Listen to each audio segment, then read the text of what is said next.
Hi, hello friends, அனைவருக்கும் வணக்கம். இன்னைக்கு என்ன வீடியோ பார்க்க போறோம் அப்படினு சொல்லி பாத்தீங்கன்னா இந்த group 2 எக்ஸாம்ல நான் பண்ண ஒரு பெரிய சொதப்பல் என்ன அப்படின்றத தான் உங்ககிட்ட ஷேர் பண்ண வந்தேன். இது தெரிஞ்சு நாங்க என்ன பண்ண போறோம் நீங்க கேட்கலாம். சோ பிளைண்டா யாரையும் டெஸ்ட் அப்படியே கண்ணு மூடிட்டு யாரையும் நம்ப வேண்டாம். நம்ம வேலையை நாமளே செஞ்சுக்கணும் அப்படின்றதுக்கு என்னோட லைஃப்ல நடந்த ஒரு பெஸ்ட் எக்ஸாம்பிள் இந்த group 2 எக்ஸாம்பிள். அதுதான் நான் கண்டிப்பா சொல்லி ஆகணும். வாய் ரொம்ப வளருது. அந்த அளவுக்கு இன்னைக்கு ஒரு பலத்த அடி ஒண்ணு வாங்கிட்டு வந்திருக்கேன் இன்னைக்கு நான் group 2 எக்ஸாம்ல. ஆக்சுவலா group 2 4 நான் நல்லபடியா அட்டெண்ட் பண்ணேன் அப்படியே சொல்லலாம். group 4 ஒரு சில இந்த எல்லாம் ரெகுலரா அட்டெண்ட் பண்ணி ரெகுலரா படிக்கிற ஒரு சிலவங்களுக்கே அது பயத்தை உண்டாக்குன எக்ஸாம். நான் அதுல ஃபர்ஸ்ட் இயர் இப்ப group 4 எழுத போறேன். நான் ஒரு 10 இயர்ஸ்க்கு முன்னாடி எழுதினேன். அதோடு இப்பதான் எழுத போனேன். சோ எனக்கு அது அந்த அளவுக்கு ஃபெமிலியரா இல்ல. group 2 நான் கொஞ்சம் நிறைய இமேஜினேஷன் பண்ணேன். சரி group 4 தான் மிஸ் பண்ணிட்டோம். அட்லீஸ்ட் group 2 கொஞ்சம் நல்லபடியா படிச்சு கொஞ்சம் நல்லா பண்ணணும் அப்படின்னு சொல்லிட்டு என்ன பண்ணேன்னா group 2க்கு நான் மனசளவுல சொல்வேன் நான் நல்லா ப்ரிப்பேர் பண்ணேன். உண்மையவே சொல்லணும்னா தமிழ்ல ரொம்ப நல்லா கான்சென்ட்ரேட் பண்ணேன். அந்த ஜென்ரல் நாலேஜுக்கு ரிலேட்டடாகவும் நிறைய வீடியோஸ் யூடியூப்ல எவ்வளவோ வீடியோஸ் அப்லோட் பண்றாங்க.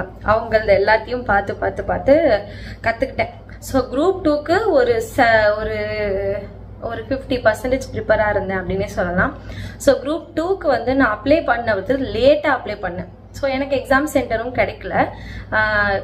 அதாவது இதுதான் ஆப்ஷன், இந்த ஆப்ஷன்ல எதுனா ஒன்று செலக்ட் பண்ணிக்கோங்க அப்படின்ற மாதிரி இருந்தது. பட் group 4க்கு நான் ஃபர்ஸ்டே அப்ளை பண்ணனால எனக்கு நியர்பை ஒரு காலேஜ் கிடைச்சது. எல்லாமே நல்லபடியாவே எனக்கு அமையல. group 2ல அப்ளை பண்ணதும் லேட்டு, எனக்கு சென்டரும் சாட்டிஸ்ஃபைட் ஆகல. ஹால் டிக்கெட்டும் இன்னைக்கு எக்ஸாம்னா நான் நேத்து தான் டவுன்லோடே பண்ணி அதை இதுவே பண்ணேன். ஸோ எதையுமே நான் ஒழுங்கா பார்க்கல.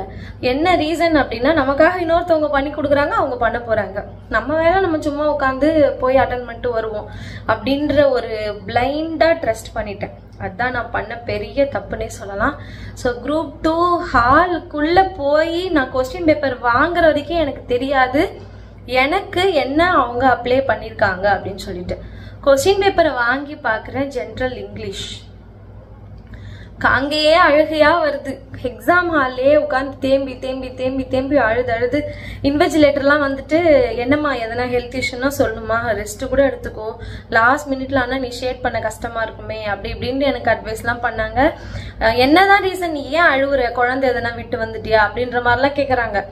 சொன்னேன் மேம் நான் ஜென்ரல் தமிழ் மேம், கொஸ்டின் பேப்பர்ல ஜென்ரல் இங்கிலீஷ்னு அவங்க என் மேல அந்த பரிதாபப்படுறதே விட்டுட்டாங்க. ஆல்மோஸ்ட் நீங்க எல்லாம் ஒரு 30+ தான், உங்களுக்கு எக்ஸாம் எழுத போறோன்றது தெரியும், எக்ஸாம் எப்படி அப்ளை பண்ணணும்னு தெரியும், ஹால் டிக்கெட் நீங்க பாத்திருப்பீங்க, கரெக்ஷன் பண்றதுக்கு கூட நமக்கு கவர்மெண்ட்ல ஒரு ஆப்ஷன் இருக்கே, நீ ஏமா அப்பெல்லாம் பண்ணாம இப்ப பாக்குற அப்படின்னு. நான் இப்பதான் மேம் பாக்குறேன்னதுக்கு அப்புறம் அவங்க என் பக்கத்துலயே நிக்கல, அவங்க போயிட்டாங்க அவங்க வேலையை பாக்குறதுக்கு. சோ அவங்க என்ன அட்வைஸ் பண்ணாங்கன்னா, உனக்கான எக்ஸாம் நீ தான் பாக்கணும், உனக்கான சென்டர் நீ தான் செக் பண்ணணும், உனக்கான இதை நீ தான் அப்ளை பண்ணணும், எல்லாமே மிஸ்டேக் மேல வச்சுட்டு நீ எதுக்குமா தேவையில்லாம அழுவுற, உனக்கு என்ன தெரியுமோ அதை எழுது, அவ்வளவுதான், வேற ஆப்ஷனே கிடையாது. இப்ப போய் மாத்தவும் முடியாது. இப்ப நீ எக்ஸாம் ஹால்ல இருந்து எனக்கு தெரியல இது என் கொஸ்டின் பேப்பரே இல்லைன்னு சொல்லிட்டு எழுந்தும் போக முடியாது. சோ எல்லா மிஸ்டேக்கும் உன் மேலதான். அதனால நீ யாரையுமே பிளேம் பண்ணவே முடியாது. 2-3 hours நீ இங்கேதான் இருந்தாகணும், வேற ஆப்ஷனே உனக்கு இல்லம்மா, நீ என்ன உனக்கு தெரியுமோ அதை ஷேர் பண்ணி வச்சுட்டு நீ கிளம்பு, தைரியமா போ. இதுக்கப்புறம் இது ஒரு லெசனா எடுத்துக்கோ. இதுக்கப்புறம் வர அடுத்தடுத்த எக்ஸாம்லலாம் தயவு செஞ்சு அடுத்தவங்க என்ன பண்றாங்க அவங்க நமக்காக பண்ணி கொடுத்துருவாங்கன்னு இருக்காது, உனக்கான வேலையை நீ பாத்துக்கோன்னு எனக்கு அட்வைஸ் பண்ணாங்க. எனக்கு சீரியஸா ஒண்ணுமே புரியலங்க. அந்த கொஸ்டின் பேப்பரை ஓபன் பண்ணோடனே பொது ஆங்கிலம்னு மேல இருக்கிறத பார்த்தோன்னே சத்தியமா நான் ஷாக் ஆயிட்டேன். என்னடா இது சம்மதமே இல்லாத பொது ஆங்கிலம்னு ஒண்ணு வந்திருக்கு. அதுக்கப்புறம் தான் நான் ஹால் டிக்கெட்டை செக் பண்றேன்.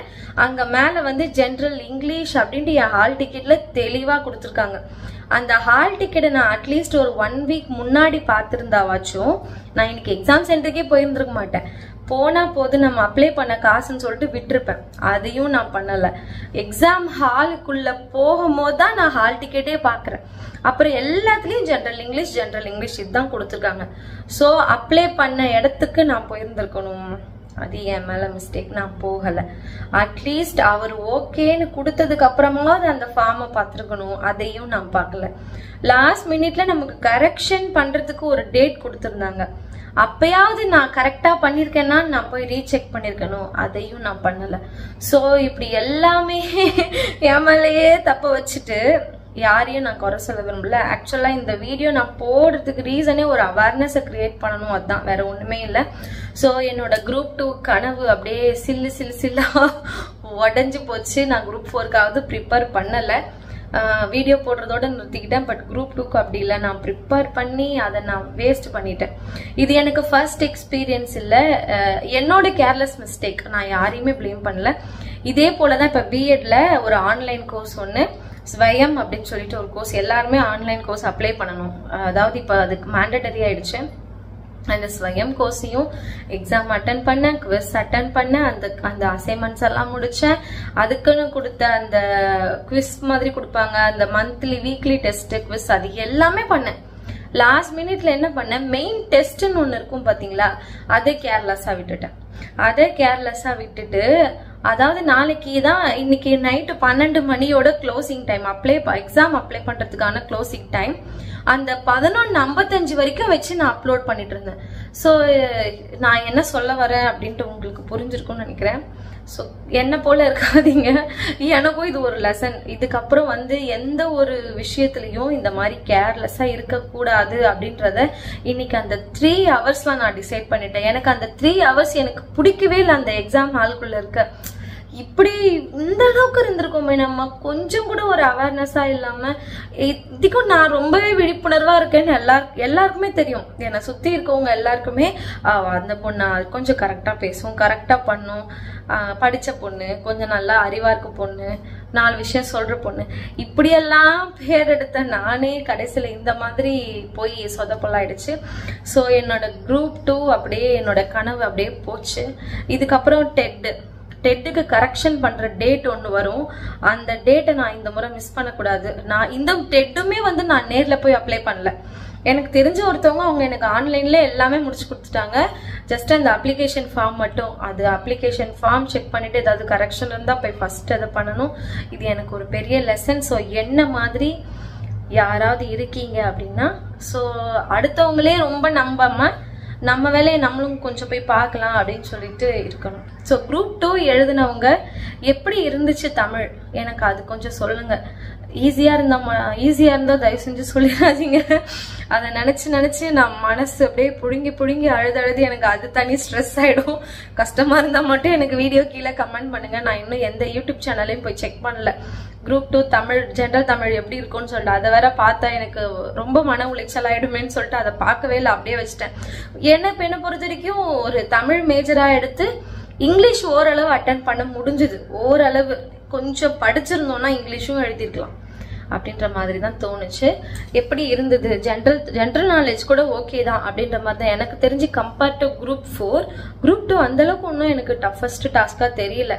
என்ன ஒண்ணு, என்னால தமிழ் அட்டன் பண்ண முடியல, அது எனக்கு ஒரு பெரிய மனக்கவலையாயிடுச்சு. வேற எதுவுமே கிடையாது. இதுதான், இதை உங்ககிட்ட ஷேர் பண்ணணுன்ட்டு தான் இன்னைக்கு நான் வீடியோவே போட்டேன். தேங்க்யூ ஃபார் வாட்சிங். குரூப் 2 எழுதினவங்க யாராவது வீடியோ பாக்குறீங்க, இல்ல குரூப் 2 எழுதினவங்க யாராவது உங்களுக்கு தெரியும் அப்படின்னா நம்ம வீடியோ ஷேர் பண்ணுங்க. தமிழ், இங்கிலீஷ், மேத்ஸ் எந்த பார்ட் ரொம்ப, ஜென்ரல் தமிழ், அப்புறமா ஜென்ரல் சயின்ஸ், அந்த ஆப்டிடியூட் எது கொஞ்சம் டஃபா இருந்தது, எது ஈஸியா இருந்தது அப்படின்னு சொல்லி கேட்டு எனக்கு கமெண்ட் பண்ணுங்க. நானும் தெரிஞ்சுக்கணும்னு சொல்லிட்டு ஆசைப்படுறேன். தேங்க்யூ ஃபார் வாட்சிங்.